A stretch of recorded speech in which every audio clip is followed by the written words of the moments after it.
नमस्कार दोस्तों, आज मैं आपके बीच उपस्थित हूँ एक कवि के रूप में नहीं, जिसे आप कविता, गीत, गज़ल और कहानी सुनते आए हैं। हालांकि मैं आपका वही अमर अद्वितीय हूँ जो बिसावर के तखल्लुस के साथ में गीत, कविता और गज़ल लिखता हूँ, पढ़ता हूँ आपके सामने। आप मुझे बहुत दिन से सुन रहे हैं। अभी मैंने नई श्रृंखला शुरू की है जो कि हमारे नौजवानों को भटकती हुई राह से या तनाव, नशे की संभावना और नशे की आदतों और ऐसे ही विषयों से जो कि नकारात्मक विषय हैं उनसे बाहर निकलने के लिए कुछ संदेश देने के उद्देश्य से, ताकि यदि मैं बहुत कम संख्या में कुछ लोगों को भी, कुछ नौजवानों को भी अपनी राह पर, जीवन की सकारात्मक राह पर ला सकता हूँ तो मैं धन्य समझूंगा। इसी उद्देश्य से मैंने यह श्रृंखला शुरू की है। इस श्रृंखला में मैं आपको निरंतरता बनाए रखने का प्रयास करूंगा। कुछ शॉर्ट वीडियो भी आए हैं और आते रहेंगे। तो आज मैं विषय पर जिस पर चर्चा करना चाहता हूं वो है संगति। संगति को दो रूप में देख सकते हैं हम, अच्छी संगति, बुरी संगति, जैसे सुसंगति और कुसंगति कहते हैं। यहाँ से मुझे ख्याल आता है, एक शब्द है सत्संग। सत्संग शब्द का अर्थ अधिकांशतः समाज तब इस विषय से जोड़कर देखता है कि जब अर्धायु बीतने के बाद 40, 50 और या 60 वर्ष की उम्र होने के बाद कुछ लोग जो धर्म, अध्यात्म, पूजा पाठ में जुड़कर कथा, भागवत आदि सुनने में अधिक समय बिताते हैं, उसको सत्संग कहते हैं। नहीं, मेरा मानना है अच्छे लोगों की संगति, अच्छे विचारों के अपनी उम्र वाले व्यक्तियों की संगति अपने आप में एक सत्संग है। जैसे यदि एक 10 या 15 साल का बच्चा है, लड़का हो या लड़की, जब वह अच्छे साथियों के साथ अपने क्लास वर्क या खेलकूद करते हैं, बैठते हैं या कुछ समाज की या तीज त्योहारों की बातें करते हैं पॉजिटिव माइंडसेट से, तो वह सत्संग हुआ ना। वह सत्संग ही है, क्योंकि वह उनको सत्य यानी अच्छे मार्ग पर प्रेरित करता है और उसी के बारे में उनके जीवन में अंकुर पैदा करता है, जो बाद में पौधे बनते हैं और जीवन को छायादार वृक्ष के रूप में सुख देते हैं, सकारात्मकता देते हैं। कोई भी बच्चा जब थोड़ा पढ़ने लिखने लगता है, विद्यालय जाकर उसको शिक्षा होती है और उसके शिक्षक और उसके अभिभावक, पेरेंट्स या आस पड़ोस के या रिश्तेदारों में जो लोग होते हैं, वो सभी मिलकर अकेले या सार्वजनिक रूप से, सामूहिक रूप से सदैव बच्चों को सकारात्मक अर्थात पॉजिटिव बातें ही कहते हैं। अच्छे व्यवहार की, अच्छे माहौल में रहने की, अच्छे मित्रों या बड़े लोगों से संबंध और संपर्क रखने की हिदायत देते हैं और समझाते हैं। फिर भी काफी संख्या में, बड़ी मात्रा में बच्चे कुसंगत के मार्ग में चल पड़ते हैं, उसके शिकार हो जाते हैं। ऐसे क्या कारण है जिनमें कि अभिभावक, शिक्षक और आस पड़ोस के जो भी परिचित व्यक्ति हैं, सुसंगत में और अच्छे व्यवहार में रखने की जिज्ञासा और वातावरण पैदा करने के बावजूद कुसंगत वाले लोग या विचार व्यक्ति को किसी भी आयु में अपनी ओर आकर्षित करते हैं। यह कुछ इस तरह से है जैसे कि आपको एक स्थान से दूसरे स्थान पर जाना है। वह रास्ता यदि 2 किलोमीटर का है, जो कि गली है, सड़क है या हाईवे है, अर्थात जो भी है वह एक सीधा और सरल रास्ता है। सीधा और सरल के से अधिक मुख्य बात यह है कि वह सुनिश्चित और सुरक्षित रास्ता है। किंतु हमारा मन आकर्षित होता है कि अवसर मिलते ही हम एक छोटा रास्ता यानी शॉर्टकट लेने की कोशिश करते हैं। यह यात्रा का शॉर्टकट चूंकि खुली आंखों से दिखता है, जैसे किसी शॉर्टकट में गड्ढे हैं, कीचड़ है या वहाँ कोई खतरनाक कुत्ता या जानवर है जिससे हानि हो सकती है, यानी जो भी इसके कारण या अवयव है वह प्रत्यक्ष रूप से दिखाई देते हैं। एक या दो बार शॉर्टकट लेने के बाद किसी अन्य के द्वारा नहीं समझाने या डांटने के बावजूद भी व्यक्ति किसी भी आयु में हो, बच्चा हो या बड़ा, वह गलती को दोहराता नहीं है। ऐसे शॉर्टकट से अगली बार बचता है कि शॉर्टकट अच्छा नहीं, यानी उसका परिणाम चूंकि तुरंत ही या शीघ्र ही मिल जाता है, तो व्यक्ति उसी अनुसार समझ लेता है कि शॉर्टकट अच्छी बात नहीं है, शॉर्टकट फायदेमंद नहीं होते हैं। किंतु मनोवैज्ञानिक या वैचारिक बातों में, भावनाओं में ऐसा नहीं होता है, क्योंकि उसका परिणाम अदृश्य होते हैं, उनके प्रभाव अदृश्य होते हैं, तो परिणाम भी अदृश्य होते हैं और बहुत दिनों के बाद पता चलते हैं। जैसे कोई बच्चा बस के पैसे बचाकर और घर से जो उसे पैसे मिलते हैं किराए के लिए, बस या ऑटो के लिए, उसके पैसे बचाकर अगर एक दिन लिफ्ट लेता है, उसे कोई परिचित व्यक्ति मिल जाता है और उसके 10 रुपये बच जाते हैं, तो यह उसको अच्छा लगता है कि 10 रुपये बच गए।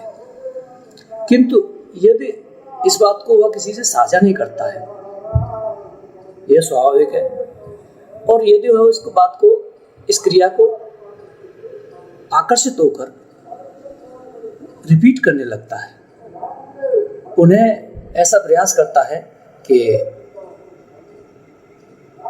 यह तो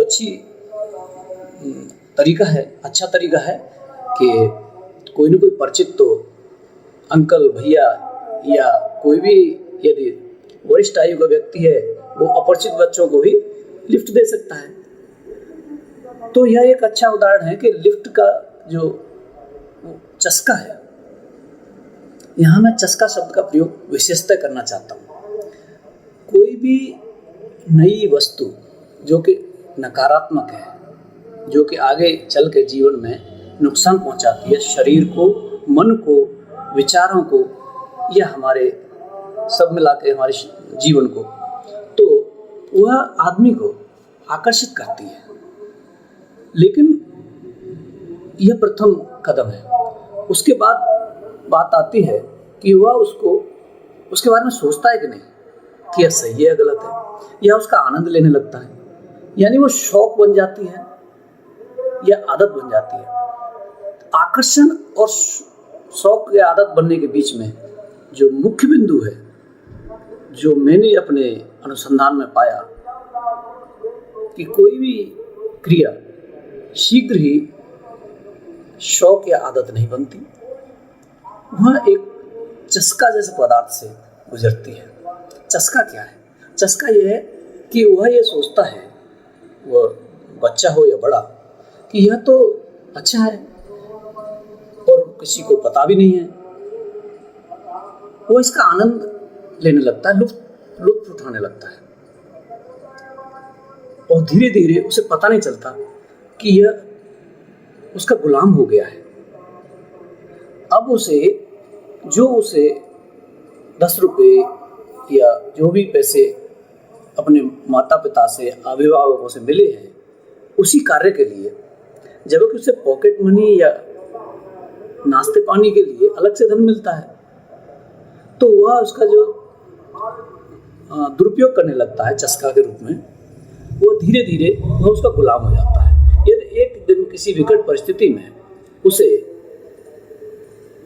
बहुत देर तक लिफ्ट न मिले, और यदि वो लिफ्ट का आदी हो गया है, यानी पैसे बचाने का, क्योंकि वो पैसे नहीं बचा रहा है, वह कोई सेविंग अकाउंट खोल के उसमें जमा नहीं कर रहा है, नहीं वो गुल्लक में डाल रहा है, क्योंकि इसकी संभावना इस तरह से पैसे बचाकर और गुल्लक में डालने की संभावना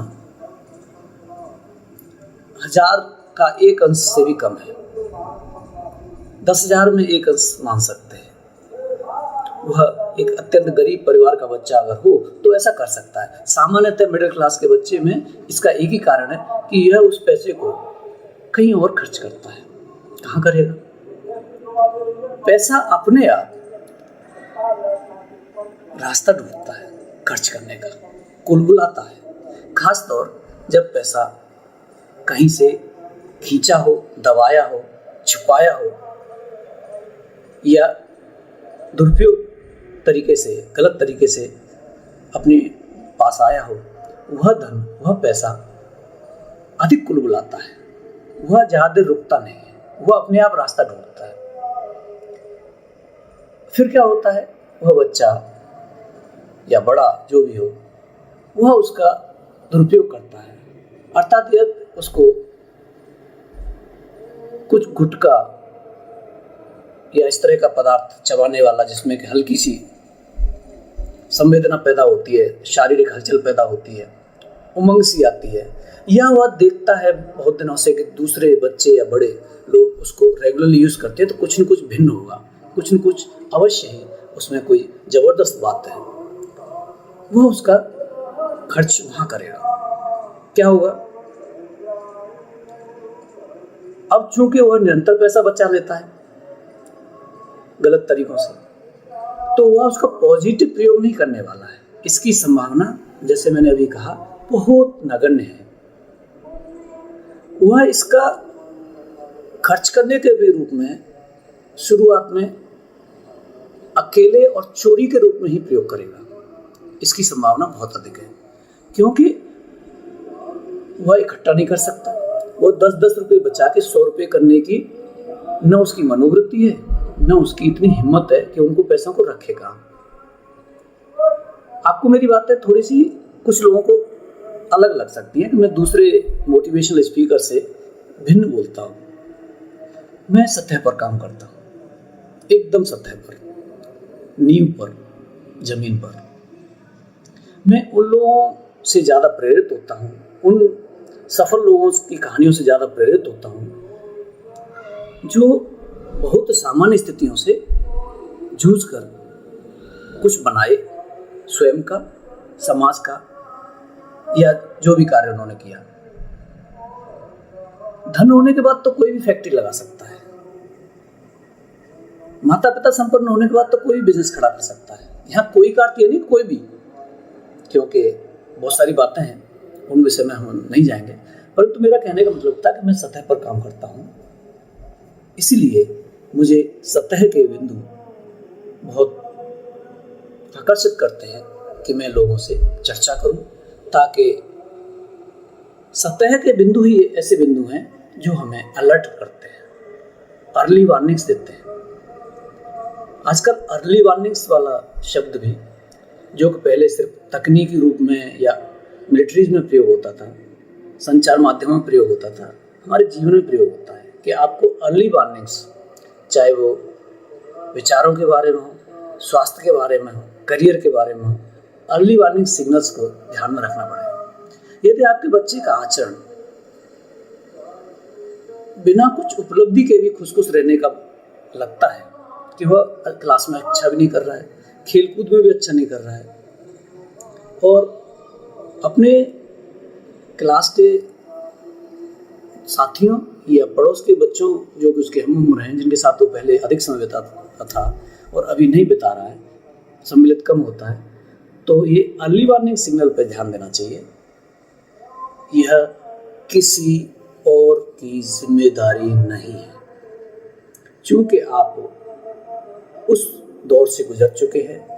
भले ही आप माता पिता हों उन बच्चों के या कोई और, यह आपकी सजगता हो सकती है। मैं अपने आसपास जहाँ भी रहा हूँ, पूर्व में भी, हमेशा यदि कोई बच्चा इस स्थिति में, जैसे दो तरह के बच्चे बहुत खतरनाक होते हैं। एक जो सामान्य स्थिति में भी खुश नहीं रहता है, जो उसे होना चाहिए, खुश अर्थात सामान्य, normal, good for good, bad for bad भी नहीं दिखता है, और अकेलेपन को धीरे धीरे, अकेलेपन की चादर को उठाकर धीरे धीरे उसमें ओढ़कर उसमें छुपने लगता है। एक वे, दूसरे वे तो खतरनाक हैं, वे तो अत्यंत खतरनाक है, जो मैंने अभी कहा कि जो गुमसुम होके अकेलेपन की चादर में ढक लेते हैं अपने आप को। उससे भी अधिक तो नहीं, लेकिन बराबर के ही ध्यान रखने की बात है कि जो बच्चे सामान्य स्थिति में भी अधिक खुश रहते हैं, खुश इन द सेंस खुश दिखते हैं, खुश रहते तो नहीं है, खुश दिखाऊ लगते हैं। यह परिस्थितियां सोशल मीडिया के बाद हमें और अच्छे से समझ आ जानी चाहिए, क्योंकि पहले हमें किसी चीज़ को देखने के लिए अधिक सजग होने की ज़रूरत होती थी, और थोड़ा भी सजग होने पर माता पिता या रिश्तेदार या पड़ोसी या शिक्षक या अभिभावक, बड़ा भाई या छोटा भाई, कोई भी किसी लीक से हटकर चलने वाले व्यक्तित्व को भांप जाता था। आजकल यह थोड़ा कठिन हुआ है, लेकिन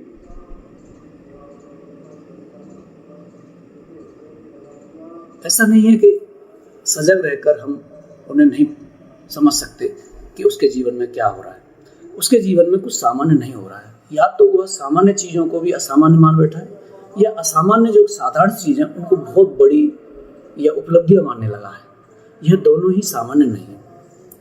यदि बच्चा क्लास में अच्छा करता है तो उसे खुश होना चाहिए, यदि किसी सब्जेक्ट में खराब करता है तो उसे हल्की सा निराश होना ही चाहिए। मैं कभी भी किसी भी अपने लेक्चर में, चाहे वो व्यक्तिगत हो या सार्वजनिक, यह नहीं कहता या न स्वीकारता कि कोई कार्य खराब होने पर या किसी बिंदु पर असफल होने पर, खराब मार्क्स आने पर हमें हल्का सा निराश नहीं होना चाहिए। निराश होना चाहिए, लेकिन वह निराशा ओढ़नी नहीं है।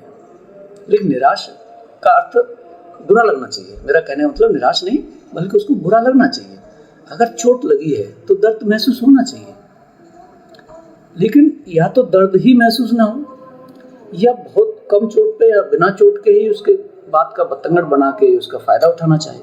यह दोनों तरह के बच्चे या बड़े जो भी हों, लेकिन चूंकि मेरा बिंदु बच्चों पर ही ज़्यादा केंद्रित है, जो कक्षाओं में मतलब शिक्षा में है और अभी अपने जीवन को सीखने समझने की कोशिश कर रहे हैं। मित्रों, चूंकि ये मेरे प्रारंभिक वीडियो हैं,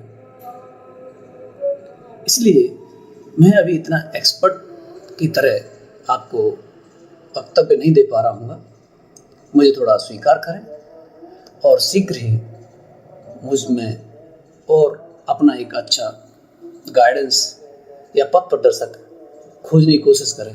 निरंतर मैं आपको अच्छे बिंदुओं पर कुछ नया विषय जो आपके जीवन को, स्वास्थ्य को, परिवार को और भावनात्मक रूप से और शारीरिक रूप से समृद्ध बनाने में मदद करेगा, ऐसा मार्गदर्शन करने की निरंतर प्रयास करूँगा।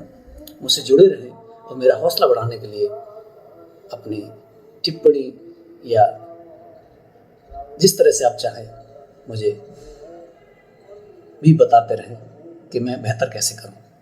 धन्यवाद कि आपने मुझे यहाँ तक सुना।